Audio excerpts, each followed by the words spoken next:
حضرت दानियाल और एक बेदीन बादशाह का किस्सा।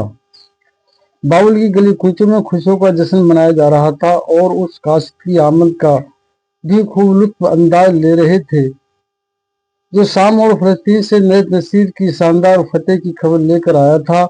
और ये खबर भी सुनाई थी कि बेशुमार दौलत और हजारों कनीजों गुलामों के साथ एक फौज का दस्ता बाबुल में दाखिल हो रहा है और इनके साथ हमतल भी है जो यरूशलेम की सबसे हसीना दोसीजा है, जिसके हुस्न की शोहरत शाम और फलस्तीन से निकलकर बाबुल तक पहुंच गई थी। नैत नसीर ने सिर्फ इसका नाम सुना था, इसके हुस्न की शोहरत ने नैत नसीर के दिल में मोहब्बत की एक कसक पैदा कर रखी थी और इसने फैसला कर रखा था कि हमतल को अपनी मलका बनाऊंगा। बाबुल और इराक पर उस वक्त एक ही बादशाह की हुकूमत थी, वो नैत नसीर था।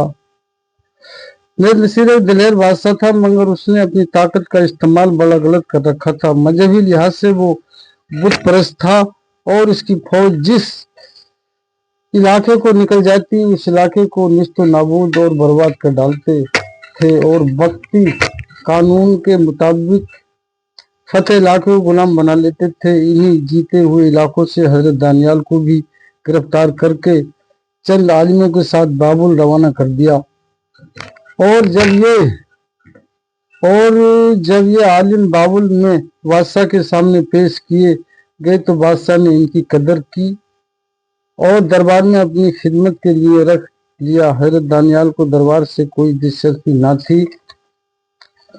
उन्होंने दरबारी बनने के बजाय बादशाह से दरख्वास्त की कि उन्हें इबादत के लिए एक खुदरा अता किया जाए। बादशाह ने अपने महल से करीब 20 मील के फासले पर उन्हें एक खुदरा बनवा दिया, जहां पर हजरत दानियाल ने तन्हा सुकूनत इख्तियार की, जहां ना वो किसी से मिलते और ना ही दरबार में हाजिर होते, बल्कि सभी रोज इबादत करते रहते। और हमतल को नैत नसीर ने अपनी महल की जीनत बनाया, लेकिन नैत नसीर अपने कमरे में दाखिल होकर देखता है यरूशलेम का चांद अपनी पूरी आफताब से जलवाफरोज है। इसे देखकर इसके कदम वहीं रुक गए, चंद सांसों के लिए जैसे हवास खो बैठा। यह हुस्न कोई इंसानी हुस्न न था, बल्कि लगता था ये कोई फिरदौसी मखलूक है जो कि जमीन पर उतर आई है। वो आहिस्ता आहिस्ता चलता हुआ हमतल के पास पहुंच गया। वो चाहता था इस मलकूती हुस्न को अपनी बाहों में समेट ले, मगर न जाने कोई आहट हुई। हमतल ने अपनी सोच से समझते हुए सर उठाया और सरीमा होकर अपने इर्द गिर्द देखा तो चंद कदम पर नैत नसीर को देखा।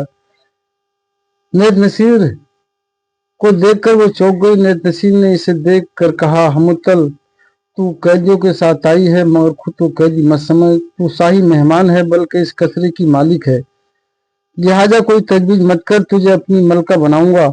हमतल ने एक सख्त नजर इस पर डाली और गोया हुई, शाह बाबुल तो बद तक जिंदा रहे, मगर जान ले हमतल ना कैदी बनाई जा सकती है और न लोंदी, बल्कि वो खुदा के हुजूर नजर की हुई रहवा है, जिसे उम्र भर तन्हा रहकर खुदा की इबादत करना है। नैत नसीर को ऐसा लगा जैसे चांदी की घंटियों की आवाज गूंज कर रह गई हो, मगर चूंकि हमतल ने बात इसकी मंशा के खिलाफ की थी, लिहाजा वो बोला, हमतल तेरी इबादत का दौर खत्म हुआ और तू कथरे शाही में है, और तू खूब जान ले, ना यहाँ यहूदियत चलेगी और ना अनदेखे खुदा की इबादत, बल्कि तुझे हमारी मर्जी पर चलना होगा। और ये भी हमारी मर्जी है कि तू हमेशा इस कचरे में इबादत करे, क्योंकि तुझ जैसी लड़की का यही मुकाम है। ये कहते कहते नैत नसीर हमतल के करीब आ गया, मगर हमतल भी गाफिल न थी। वो खड़ी हो गई और अपने बचाव के लिए आहिस्ता आहिस्ता पीछे हटने लगी। नैत नसीर ने इस हुस्न को हिरासत नजरों से तक रहा था और चाहता था किसी न किसी तरह हमतल पर काबू पा ले। हमतल मायूस निगाहों से चारों तरफ देख रही थी। जब इसकी समझ में कोई बात नहीं आई और मायूसी हद को पार कर गई, तो इसने अपने आखिरी सहारे से रुजू किया, मूसा के लाइंतहा ताकत वाले खुदा।